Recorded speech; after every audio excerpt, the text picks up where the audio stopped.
climber revisited. And I know you've probably seen the first Everest mountain climber where I taught you how to do a mountain climber like you were climbing up Everest and not like you were climbing up, you know, a hill to your grandmommy's house. You want to make sure when you're doing your movements, nobody has a lot of time on their hands. You're pressed for time, so I want to maximize every second.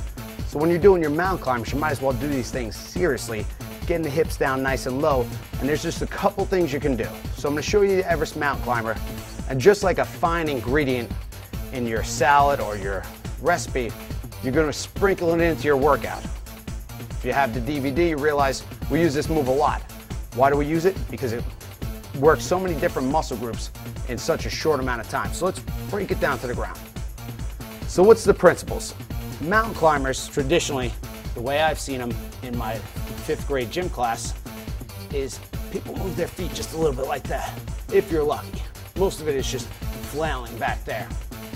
And they got their head down nice and low, and it's just a disaster area. I want you to feel strong when you're doing your mountain climber. Mountain climbers can increase flexibility and strengthen all your muscles, and it also can burn a ton of calories and condition the muscles, so you might as well get into your mountain climber. It's one of the most basic things. You don't need a gym with a spa and to do mountain climbing. You can do it in your bedroom. Mountain climbers, you got 2 options on your hands, or a couple options. I like to go off the knuckles. We do a lot of things off the knuckles here. I got matted floors. You know, go off your palms if you want. The key is to keep those hips down nice and low.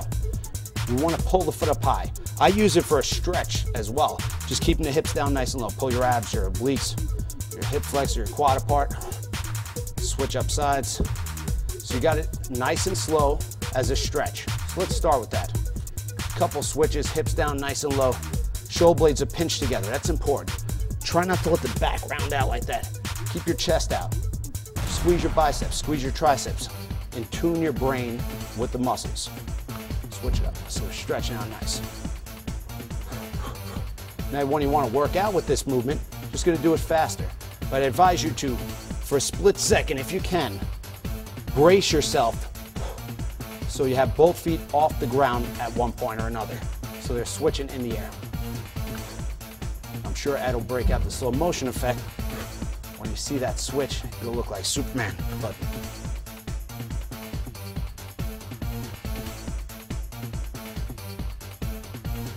and that way my upper body is like a shock absorber, and I'm flexing the muscles. Even though it's not a big range of motion, little flex in a muscle. It's also giving me a split second to rest the shoulder. A lot of exercises, especially striking, you're throwing punches, but there's a split second where you're completely loose and relaxed at the top. What's that doing? It's going to shuttle out all the acid building up in your arms and replenish the muscle so you can go longer and longer.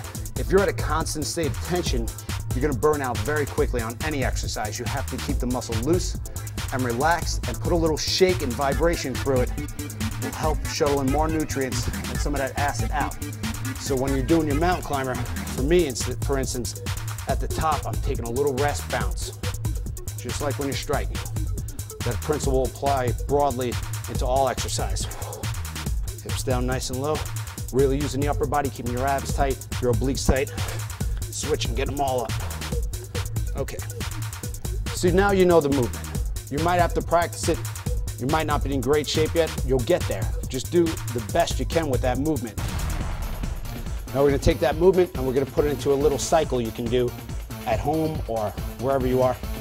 We're going to do Everest mountain climbers, a basic push-up, and then let's say, I don't want to use the bag because you might not have a bag at home.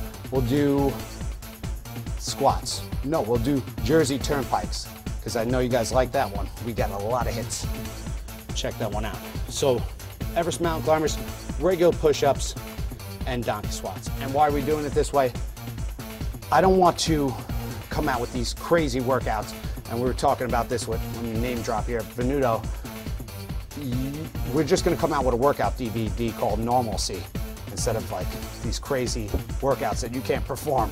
Just want you to be able to work out, get in it, get consistent, and something you can do anywhere. So you got your 10 mountain climbers, 5 on each side. Brace the upper body, switch. I'm terrible at counting, by the way. 10 push-ups. Remember, on your push-ups, watch the video, chest out, shoulder blades pinched together. Don't do push-ups like this unless if you want to work the shoulders and triceps. Keep your elbows tucked in, chest out, abs nice and tight.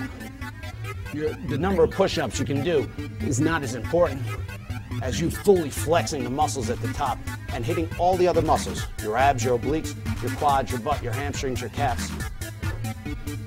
Probably did way too many. Lock it out, pull your feet in. These are called Jersey turnpikes, if you haven't seen it yet.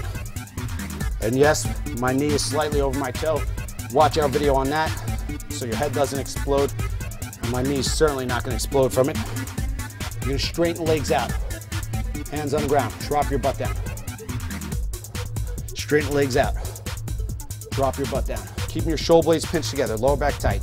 So it might be a little advanced for some people, so just do regular squats. You know, if you have a problem, back straight, drop your butt down. I like to go low on these. All right, so you got 10 mountain climbers. 3, 4, 5, 6, 7, 8, 9, 10. 10 push-ups. 3, 4, 5, 6, 7, 8, 9, 10. Pull those feet in. 10 donkey squats. 10. Straighten legs out. 9, 8, 7, 6, 5, 4, 3, 2, 1. You're gonna do maybe one set of it. Maybe then 2 sets. Maybe in 2 more days you'll do 3 sets. It's a working gym, so sorry about the singing in the background. Keep building up, try to get up to 5, 10 sets or incorporate it into your workout. Use it as an active rest, depends on the situation you're in. But it's a workout you can do anywhere. Simple, you can bring it anywhere because you don't need anything. All you need is me. I'm here, I'm your workout guru. I'll make videos for you personally. If you email me, Mike at Club KO Gyms, I'll make a little video for you. I'm me being silly. All right, guys. Peace out. Make sure you like it and subscribe. We're trying to build this thing up.